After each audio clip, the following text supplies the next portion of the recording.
E assim você chega à primeira etapa de nossa caminhada da trilha do desenvolvimento docente. Eu espero que você esteja muito entusiasmado para a gente junto fazer essa trilha.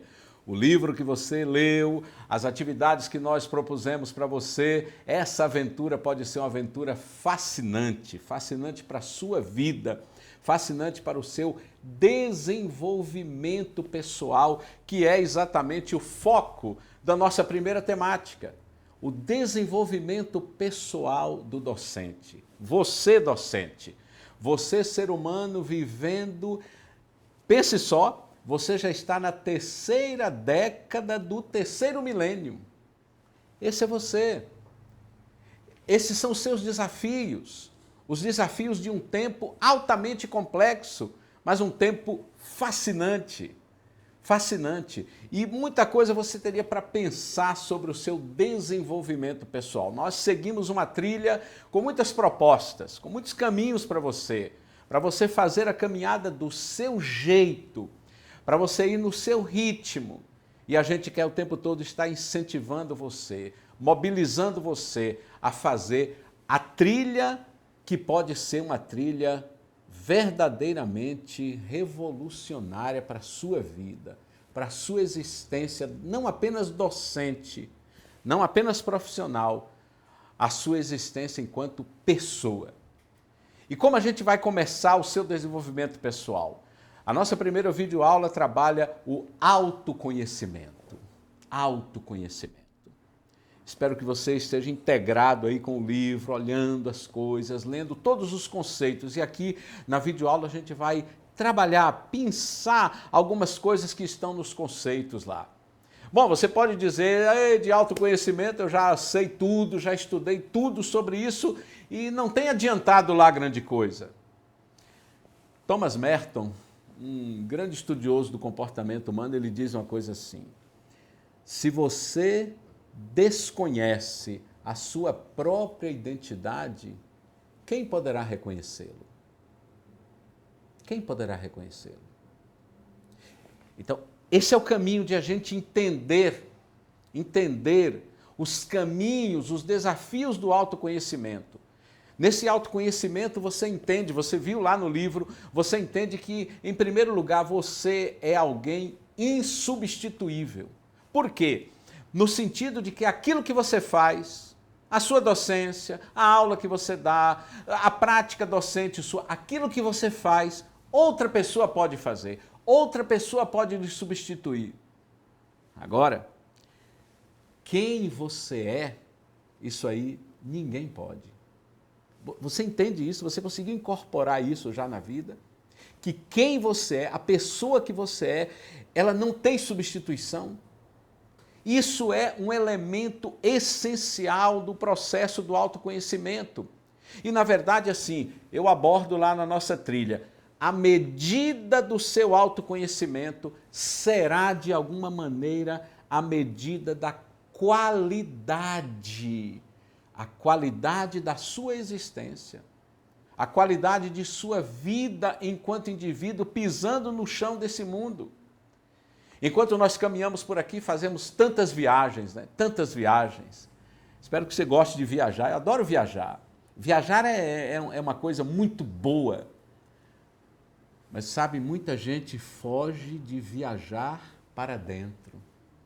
Viajar para dentro do ser. Esse é o autoconhecimento. É a viagem para dentro.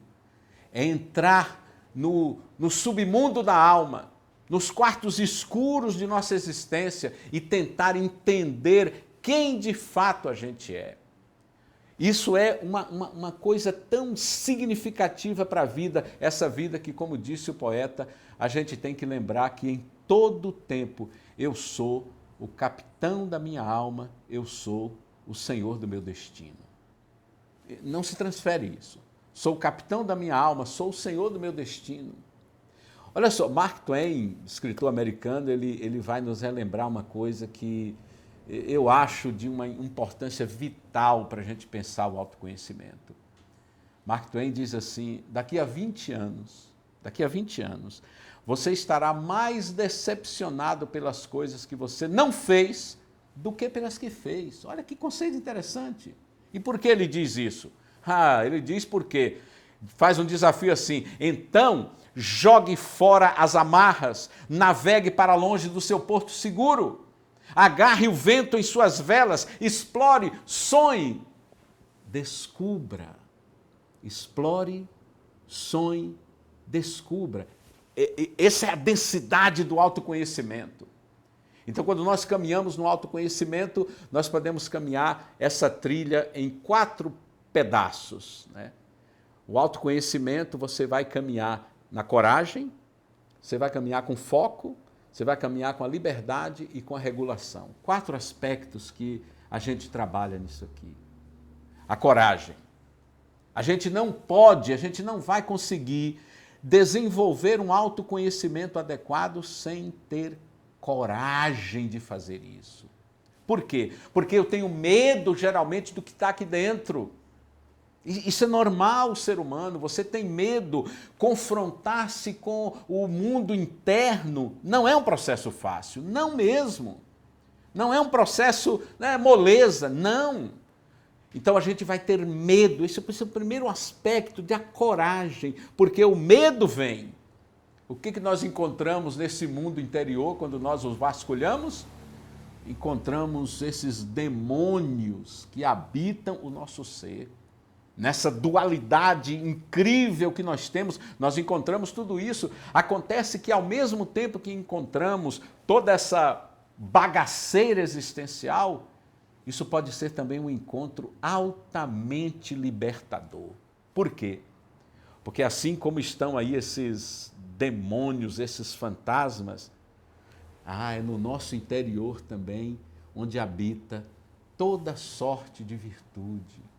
É ali que está a sua intensa bondade, é ali que está a empatia, é ali também que está o melhor em você. Então, entrar nesse autoconhecimento é não apenas ver os fantasmas que ameaçam sua vida, que perseguem sua existência, é não apenas entender aquilo que Elizabeth Kubler-Ross dizia, né?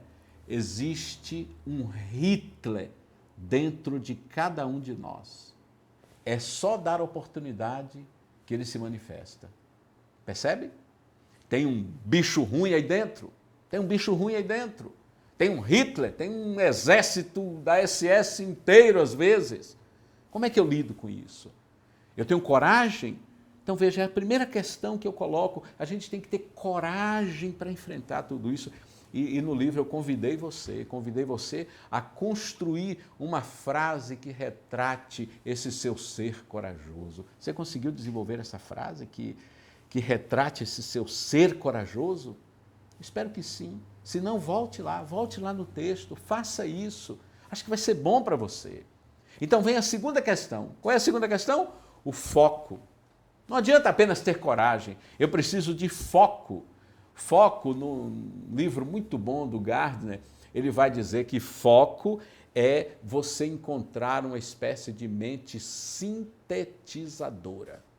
No livro 5 Mentes para o Futuro, Gardner vai abordar uma dessas mentes como sendo uma mente sintetizadora, que consegue, no meio de toda a panaceia que está por aí, você consegue sintetizar, você consegue buscar o que é essencial, você consegue buscar o que é o melhor. Essa é a jornada. Essa é a jornada boa da vida, foco. Porque assim, o foco é difícil. Você já tentou prestar atenção, convergir seu pensamento para uma única coisa e no momento seguinte sentir o seu pensamento divagar por inúmeros caminhos? Esse é você, esse sou eu. Nós temos dificuldade em colocar foco, porque a atenção, ela funciona como um músculo, entende? A atenção, o foco, funciona como um músculo. Quanto mais você a utiliza, mais ela se fortalece. Pouco utilizada, ela vai se atrofiando. Então você perde o foco com muita facilidade. Se você treina o seu foco, isso se torna tremendo. Há 2 pesquisadores que gosto muito, John Hattie e Katherine Johnson, que tem um livro que aborda essa questão de como as pessoas têm leves sintomas de diversas doenças. Diversas doenças. Uma pessoa pode ser, né, levemente autista, levemente esquizofrênico. Então, algumas pessoas, dizem esses pesquisadores, têm uma mente barulhenta. Mente barulhenta. É como se, né, dezenas de milhares de barulhos ocupassem a mente da pessoa e a pessoa que é assim não consegue ter foco. Quando é que eu tenho foco? Quando eu consigo tomar posse. Olha só, olha que bacana. Tomar posse da minha mente e fazê-la direcionada para aquilo que eu quero naquele momento. Não tem como a gente fazer isso sem treinar isso. O Daniel Goleman chama isso de foco orientado. Eu gosto dessa expressão, foco orientado. Chama também de atenção seletiva. Isso não vem implantado na gente, tem que ser treinado. E esse foco, Goleman diz assim, esse foco nos sintoniza aos sutis murmúrios internos. Olha que beleza isso. Sintonizar a vida a esses sutis, né, esses leves, essa sintonia fina, que são murmúrios internos. Então, claro, para eu ter foco, eu preciso fazer boas escolhas. Para ter foco, eu tenho que aprender a dizer não a determinados aspectos. Ou seja, para a gente ter foco, a gente precisa desenvolver uma certa capacidade de desescolher. Desescolher. Eu digo não para algumas coisas, porque aquelas outras é que vão oferecer densidade à minha vida. Sem foco, como é que a gente vai viver? Na dispersão. Dispersão. Lembra que eu provoquei você lá no nosso livro a você fazer um exercício de tentar identificar quais são as coisas que estão provocando dispersão para você. Quando a gente tem foco, a gente tem uma liberdade de um querer consciente e aí então poder fazer escolhas agregadoras para a vida. Gente, não é uma aventura fascinante essa? E aí a gente chega no terceiro aspecto do nosso processo de autoconhecimento. O terceiro aspecto é a liberdade. Liberdade. Olha só, quando eu tenho coragem, quando eu tenho foco, aí eu tenho liberdade. O que é essa liberdade?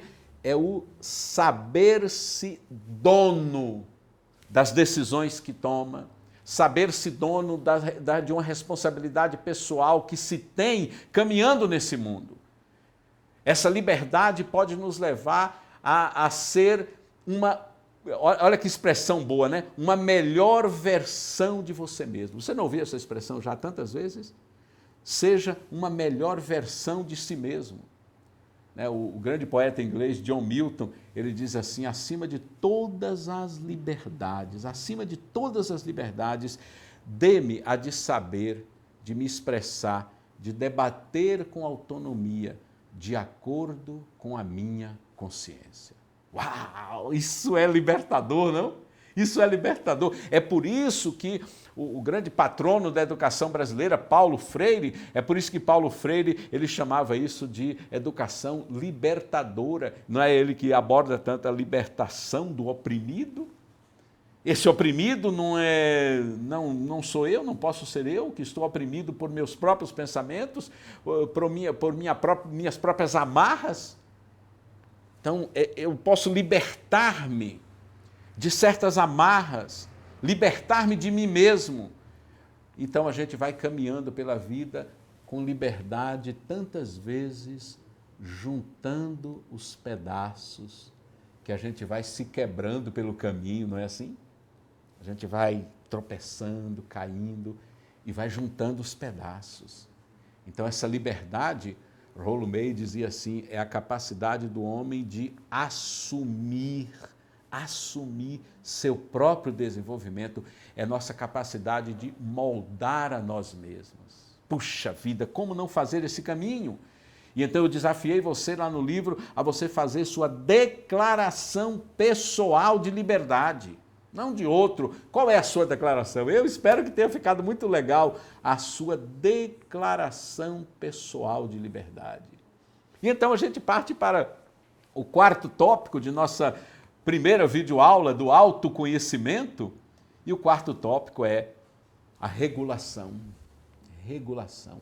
Olha só a caminhada, né? A coragem que eu preciso ter, o foco que eu vou desenvolvendo, né? A liberdade que eu tenho. Se eu traço essa jornada, aí a gente pode ter aquilo que os estudiosos chamam de regulação emocional. Então, um autoconhecimento adequado me proporcionará essa regulação de minha vida emocional. É uma homeostase adequada, né? O que é essa homeostase? É um equilíbrio do organismo, independentemente dos fatores externos. Ah, quantos fatores externos incomodam você? Agora, quando os seus fatores internos adquirem uma consistência boa, os fatores externos não serão definidores para a sua existência. Então você regula a sua vida, porque quando é que a gente regula a vida? É no cotidiano. A vida acontece no cotidiano, é na rotina do trabalho, a vida acontece no cotidiano, não acontece fora da rotina. Essa regulação significa, vou usar uma expressão aqui, significa esse bom gerenciamento de si mesmo. Gerenciar um ser que é incompleto. Você é um ser incompleto, eu sou um ser incompleto, e assim administramos fracassos, administramos as vitórias. Regulação emocional. Então, a atividade da docência, ela tem os seus desafios tantos que você os conhece um a um.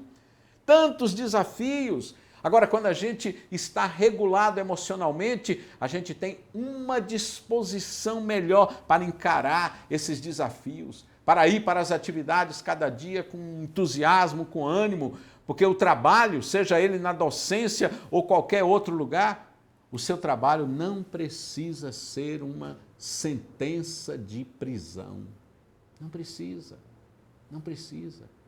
Se a gente se conhecer bem, se a gente se regular emocionalmente, se a gente aprender essa dinâmica, o nosso cérebro se estuda cada vez mais que ele tem uma grande plasticidade, ou seja, ele tem uma capacidade de aprender que é incrível. Então, viajar para dentro de si é fazer meio que uma atividade de cartógrafo, né? Onde eu vou descobrindo, mapeando, detalhando o meu ser, me conhecendo. Se eu não faço esse caminho, o que eu posso viver? A desregulação emocional. Aí é o indivíduo que está destrambelhado, a ausência da regulagem, eu vou me destrambelhar na vida. Aí vem uma expressão terrível, que é aquela do sequestro emocional. O que é o sequestro emocional? Quando eu me desregulo tanto e eu vou fazer coisas, eu vou tomar decisões, eu vou falar palavras que eu não achei que até que seria capaz de fazer isso. Eu sequestrei. Então, meus queridos, essa jornada de autoconhecimento passa, eu desafiei você lá no livro, né? Por encontros com você mesmo, encontros com você mesmo. Esses encontros podem ser libertadores, libertadores. Eu tenho aqui um personagem da saga Star Wars, está presente em toda a saga. Yoda, na lenda da jornada de Star Wars, ele viveu por 800 anos treinando Jedis. É um personagem icônico da saga. Durante esses séculos em que ele vive, ele se torna esse sábio. Eu pergunto para você, a gente está se tornando sábio? A gente não vai chegar a 800 anos, mas à medida que envelhece, à medida que os anos se passam na docência, você está se tornando uma pessoa melhor? Você está adquirindo essa sabedoria que é indispensável para a sua jornada? Faça isso. pratique cada dia um autoconhecimento para que você seja senhor do seu destino, capitão da sua alma.